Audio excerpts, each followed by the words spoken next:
perform CPR. Nombor 2, macam mana nak calibrate AED.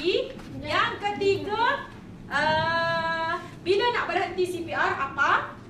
Yang keempat, recovery position. Nombor 5, tercekik.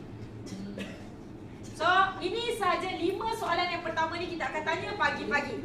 Settle practical exam, kita akan sambung dengan 2 topik teori, 2 topik praktikal. Alright, so habis semua 4 topik, kita akan jawab exam. Exam pagi tadi saya tak ingat dah pilih ABC ke karangan ABC. Soalan tadi 57, jawab dalam masa 45 minit. Tapi sebab anda memberi kerjasama yang baik, saya bermurah hati untuk kurangkan sedikit soalan. Daripada 57, anda hanya akan jawab esok. Saya beri kurang 56 sahaja. Allah. Ada beza ya? Taklah 30 je soalan. Tak payah banyak-banyak soalan. Kalau gagal juga. Tak perlu kerja banyak-banyak. Kalau nak gagal tu gagal juga. So malam ni jangan lupa untuk study group. Jangan study seorang, study group. Okay?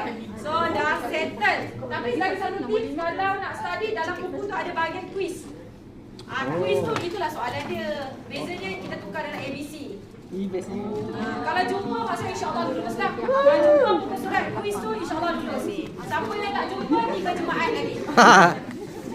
Settle jawab exam sebelum lunch.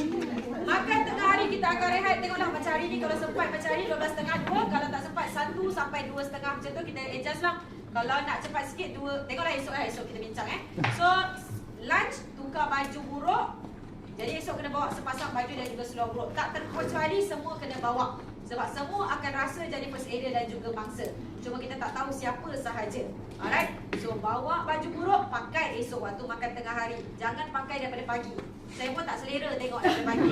Tengah hari ni baru pakai. Alright. So dah settle. Saya akan jual barang. Bukalah kedai satu Malaysia saya.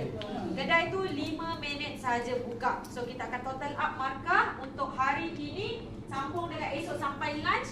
Total up beli barang. Minta maaf banyak-banyak.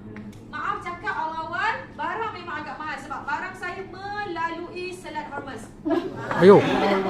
Disebabkan harga pun terjejas, kami pun terjejas. So jadi agak mahal lah. So siap-siap saya bagi tahu So esok kita belilah. Redeem dengan saya hanya menggunakan markah saja.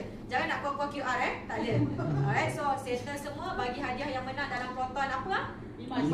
Jadilah nak tukar. Proton lain lah. Proton apa yang lagi hebat? Sebaik X70. Kalau X50 saya takut baru je X70. So X70, tukarlah X70. Dalam X70 tu esok banyak pula kereta ada kat rumah kan. So esok dapat hadiah boleh balik. Itu